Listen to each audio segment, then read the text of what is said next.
झनक शो के आने वाले महा एपिसोड में जो तूफान उठने वाला है, उसकी आहट अभी से बोस परिवार की दीवारों को कंपा रही है। यह कहानी अब सिर्फ जलन, ईर्ष्या या आपसी तकरार की नहीं रह गई है, बल्कि खून के रिश्तों, पहचान की लड़ाई और बरसों से दबे सच के विस्फोट की बन चुकी है। एक तरफ अदिति है, जिसका घमंड उसकी रगों में दौड़ते बोस खून से और भी उग्र हो चुका है, और दूसरी तरफ झनक, जिसकी खामोशी के पीछे अनगिनत जख्म, त्याग और अनकहे दर्द छुपे हैं। इन दोनों के बीच खड़ा है ऋषि, एक पुलिस अफसर, एक प्रेमी और अब एक ऐसा शख्स जो सच के लिए हर रिश्ता, हर बंधन तोड़ने को तैयार है। बोस मैंशन में आज माहौल कुछ अलग है। शायद कोई पूजा है या किसी बड़े उत्सव की तैयारी। घर मेहमानों से भरा है, हंसी और शोर के बीच एक अजीब सा तनाव हवा में घुला हुआ है। अनिरुद्ध की आंखों में आज भी वही पुराना दर्द तैर रहा है, जो झनक को देखते ही जाग उठता है। उसके चेहरे, उसकी आंखों, उसके आत्मसम्मान में उसे बार बार नूतन की झलक दिखाई देती है, लेकिन अर्शी का दबाव और अदिति का लाड उसे चुप रहने को मजबूर करता है। वह अपने ही दिल की आवाज दबाकर भीड़ में खड़ा तमाशा देख रहा है। उधर अदिति अपनी सगाई या शादी की तैयारियों में मग्न है। उसे लगता है कि आज का दिन सिर्फ उसी का है, हर निगाह, हर ध्यान उसी पर होना चाहिए। लेकिन जैसे ही उसकी नजर कोने में खड़ी उदास झनक पर और फिर ऋषि की झुकी हुई आंखों पर पड़ती है, उसका खून खौल उठता है। ऋषि का ध्यान बार बार झनक की तरफ जा रहा है। वह उसकी खामोशी के पीछे छिपे दर्द को पढ़ रहा है, उसके त्याग को महसूस कर रहा है। झनक ने इस परिवार की शांति के लिए अपनी पहचान छुपाई, अपना प्यार कुर्बान किया, और बदले में सिर्फ अपमान पाया। यही वह पल है जब अदिति के भीतर बरसों से पल रहा जहर उफान मारने लगता है। उसे लगता है कि झनक जानबूझकर बेचारी बनकर ऋषि का दिल जीत रही है। जैसे ही वह देखती है कि ऋषि किसी बहाने झनक की मदद कर रहा है, उसे पानी का गिलास थमा रहा है, अदिति का सब्र टूट जाता है। वह भूल जाती है कि घर में मेहमान है, कि अनिरुद्ध और अर्शी सामने खड़े हैं। वह सीधे झनक के पास जाती है और पूरे परिवार के सामने उसे अपमानित करना शुरू कर देती है। उसकी आवाज में वही कड़वाहट है जो कभी अर्शी की जुबान पर हुआ करती थी। वह झनक की परवरिश, उसके चरित्र और उसकी औकात पर सवाल उठाती है। शब्द तीर की तरह झनक के दिल में उतरते हैं। वह चिल्लाकर कहती है कि तुम जैसी लड़कियों का कोई दीन धर्म नहीं होता, तुम सिर्फ अमीर घरों के लड़कों को फंसाना जानती हो। झनक की आंखों में आंसू जरूर हैं, लेकिन वह कमजोर नहीं पड़ती। वह चुप इसलिए है क्योंकि उसने कसम खाई है कि अपनी पहचान कभी जाहिर नहीं करेगी। लेकिन झनक की यही खामोशी अदिति को और उकसाती है। उसे लगता है कि यह चुप्पी घमंड है, चुनौती है। गुस्से में वह अपनी मर्यादा भूल जाती है और झनक को 2 कौड़ी की लड़की कह देती है। पूरा हॉल सन्नाटे में डूब जाता है। अनिरुद्ध का दिल बैठ जाता है, जैसे किसी ने उसके पुराने जख्म कुरेद दिए हों। अर्शी के चेहरे पर हल्की सी मुस्कान है, मानो उसे अपनी बेटी पर गर्व हो। अदिति का गुस्सा यही नहीं रुकता। वह झनक की तरफ हाथ उठाती है। उसका इरादा साफ है, एक थप्पड़, एक निशान, ताकि झनक हमेशा के लिए अपनी औकात याद रखे। अनिरुद्ध कुछ कहना चाहता है, लेकिन शब्द उसके गले में अटक जाते हैं। अर्शी को लगता है कि अब झनक टूट जाएगी, रोते हुए घर छोड़ देगी। लेकिन तभी कहानी एक ऐसा मोड़ लेती है जिसकी किसी ने कल्पना नहीं की थी। जैसे ही अदिति का हाथ झनक के गाल तक पहुंचने वाला होता है, हवा में ही एक मजबूत हाथ उसकी कलाई पकड़ लेता है। यह हाथ ऋषि का है। उसकी पकड़ में एक अफसर की सख्ती और एक प्रेमी का दर्द दोनों है। वह झनक के सामने दीवार बनकर खड़ा हो जाता है। अदिति अवाक रह जाती है। उसे यकीन नहीं होता कि उसका होने वाला पति भरी महफिल में उसे रोक रहा है। ऋषि की आंखों में आज प्यार नहीं, आग है। वह शांत लेकिन कठोर आवाज में कहता है कि बस बहुत हो गया। जिसे तुम 2 कौड़ी की लड़की कह रही हो, उसकी औकात तुम सोच भी नहीं सकती। अर्शी आगे बढ़ती है, लेकिन ऋषि के तेवर देखकर रुक जाती है। ऋषि झनक का हाथ थामता है, जैसे उसे बरसों बाद हिम्मत मिल गई हो। वह पूरे परिवार की तरफ मुड़कर कहता है कि आज यह सच सामने आना ही चाहिए। जिस लड़की पर तुमने हाथ उठाया वह कोई लावारिस नहीं है। यह अनिरुद्ध बोस और नूतन की बेटी है। यह इस बोस खानदान की बड़ी बेटी है और खून के रिश्ते से अदिति की बड़ी बहन। हॉल में जैसे बिजली गिर जाती है। अनिरुद्ध के हाथ से गिलास छूट जाता है। अर्शी का चेहरा सफेद पड़ जाता है। अदिति का हाथ हवा में कांपने लगता है। वह पागलों की तरह हंसती है, फिर चिल्लाती है कि यह झूठ है। वह ऋषि के सीने पर मुक्के मारती है, उससे कहती है कि यह मजाक बंद करो। लेकिन ऋषि टस से मस नहीं होता। वह अपनी जेब से डीएनए रिपोर्ट निकालता है और अनिरुद्ध को देता है। कहता है कि विज्ञान झूठ नहीं बोलता। रिपोर्ट बताती है कि झनक उसका ही खून है। अनिरुद्ध कांपते हाथों से कागज पकड़ता है, पढ़ता है और झनक को देखता है। आज उसे उसमें अपनी नूतन दिखाई देती है। उसकी आंखों से आंसू बहने लगते हैं और पहली बार वह अधिकार से कहता है, झनक। झनक का सब्र टूट जाता है। वह रो पड़ती है। लेकिन कहानी यहीं खत्म नहीं होती।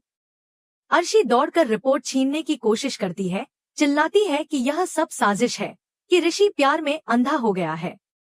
हॉल में कोलाहल मच जाता है। मेहमान फुसफुसाने लगते हैं और बोस परिवार की चमकती हुई दुनिया पहली बार दरारों से भरने लगती है। सच बाहर आ चुका है और अब कोई भी इसे फिर से अंधेरे में नहीं धकेल सकता। अर्शी गुस्से से कांपती हुई झनक की ओर उंगली उठाकर चिल्लाती है कि इसी लड़की ने उसके परिवार को तबाह करने के लिए काला जादू किया है। उसके चेहरे पर डर और नफरत का ऐसा अजीब मिल है कि वहां मौजूद हर शख्स सिहर उठता है। वह उस घायल जानवर की तरह हो चुकी है जो कोने में फंस जाने पर और भी ज्यादा खतरनाक हो जाता है। तभी ऋषि आगे बढ़ता है और उसका हाथ पकड़कर रोक लेता है। उसकी आवाज में अब कोई नरमी नहीं है। वह कहता है, बस सासू माँ, बहुत हो गया। अब और नाटक नहीं। आप जानती थी ना, पहले दिन से जानती थी कि झनक कौन है। ऋषि का यह सवाल बिजली की तरह गिरता है। अनिरुद्ध हैरानी से अर्शी की तरफ देखता है।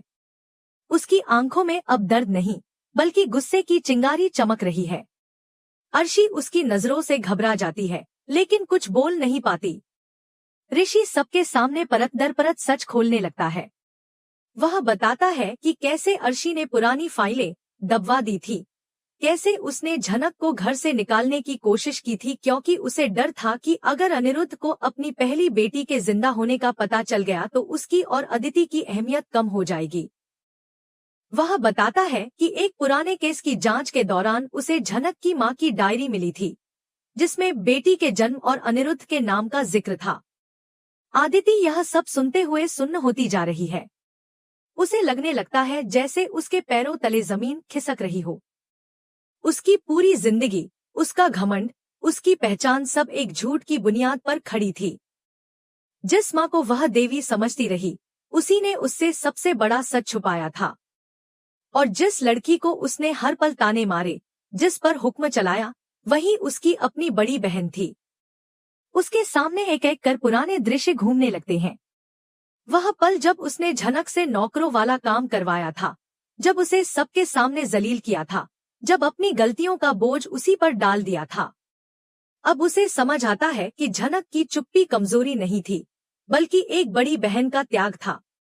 वह बहन जो अपनी छोटी बहन की खुशियों के लिए खुद को मिटा रही थी। आदिति को खुद से नफरत होने लगती है। वह लड़खड़ाती हुई सोफे पर गिर पड़ती है। उसका अहंकार पूरी तरह टूट चुका है। माहौल अब पूरी तरह बदल चुका है। अनिरुद्ध की निगाहें अर्शी से हटकर सिर्फ झनक पर टिक जाती हैं। वह धीरे धीरे उसके पास जाता है। झनक डर के मारे पीछे हटती है। उसे लगता है कि शायद अब भी उसे अपनाया नहीं जाएगा। लेकिन अनिरुद्ध उसके सामने घुटनों के बल बैठ जाता है और हाथ जोड़ लेता है। समाज में इतना बड़ा नाम रखने वाला इंसान आज अपनी बेटी से माफी मांग रहा है। वह रोते हुए कहता है कि वह एक अंधा पिता था जो अपने ही खून को नहीं पहचान पाया। यह दृश्य इतना भावुक है कि वहां मौजूद कई आंखें नम हो जाती हैं। दूर खड़ा ऋषि भी अपनी भावनाएं नहीं रोक पाता। उसे सुकून है कि उसने सच का साथ दिया। लेकिन तभी अर्शी की खामोशी टूटती है। वह अचानक अजीब सी हंसी हंसने लगती है। उसकी आंखों में पागलपन चमक रहा है। वह कहती है कि हाँ, यह अनिरुद्ध की बेटी है, लेकिन याद रखना, जिस दिन यह इस घर की बेटी बनेगी उस दिन यह घर शमशान बन जाएगा। उसकी यह धमकी हवा में तैर जाती है, लेकिन अब किसी के दिल में उसके लिए डर नहीं बचा। अनिरुद्ध उसके सामने दीवार बनकर खड़ा हो जाता है और साफ कह देता है कि अब इस घर के नियम बदलेंगे, और अगर उसने झनक की तरफ आंख उठाई तो वह उसे अपनी पत्नी भी नहीं मानेगा। अर्शी पहली बार सचमुच डर जाती है। उसे एहसास हो जाता है कि बाजी उसके हाथ से निकल चुकी है। तभी सबकी निगाहें आदिति पर टिक जाती हैं। वह शून्य में घूरती हुई खड़ी होती है और धीरे धीरे झनक की ओर बढ़ती है। हॉल में फिर सन्नाटा छा जाता है। ऋषि सतर्क होकर थोड़ा पास आ जाता है, लेकिन आदिति झनक के सामने रुक जाती है और उसे गौर से देखने लगती है, जैसे पहली बार उसे सच में पहचान रही हो। उसकी आंखों से आंसू बहने लगते हैं। कांपती आवाज में वह पूछती है, दीदी, क्या तुम्हें सब पता था? क्या तुम जानती थी कि मैं तुम्हारी बहन हूँ, फिर भी तुमने मेरे लिए सब सहा? यह एक शब्द, दीदी, अर्शी के लिए किसी थप्पड़ से कम नहीं था। झनक टूट जाती है। वह आदिति के हाथ पकड़कर सिर हिलाती है और कहती है कि उसने सब जानबूझकर सहा ताकि उसकी छोटी बहन खुश रह सके। आदिति का बचा कुचा घमंड भी चूर हो जाता है। वह झनक के गले लगकर रो पड़ती है। दो बहनें जो अब तक दुश्मन थी, आज एक दूसरे का सहारा बन जाती हैं। आदिति अपनी माँ की तरफ देखकर चिल्लाती है कि उसने उसे नफरत करना सिखाया, उसे इंसान नहीं रहने दिया। अर्शी बौखला जाती है। वह पूरी तरह अकेली पड़ चुकी है। इसी बीच ऋषि आगे आता है। वह महसूस करता है कि अब आखिरी सच भी सामने लाना जरूरी है। वह अदिति से कहता है कि एक और बात है जिसे जानना जरूरी है। वह अपनी जेब से सिंदूर की छोटी डिब्बी निकालता है और सबके सामने बताता है कि वह अदिति से शादी नहीं कर सकता, क्योंकि झनक पहले से ही उसकी पत्नी है। यह सुनकर पूरा हॉल स्तब्ध रह जाता है। वह बताता है कि एक मिशन के दौरान मजबूरी में उसने झनक की मांग भरी थी और तब से वह उसे अपनी पत्नी मानता आया है। वह अदिति से माफी मांगता है कि उसने सच छुपाया। आदिति कुछ पल सोचती है, फिर अपनी अंगूठी उतारकर ऋषि को देती है और कहती है कि यह हमेशा दीदी की थी। अनिरुद्ध को गर्व होता है। वह ऋषि के हाथ में सिंदूर की डिब्बी देता है और इशारा करता है।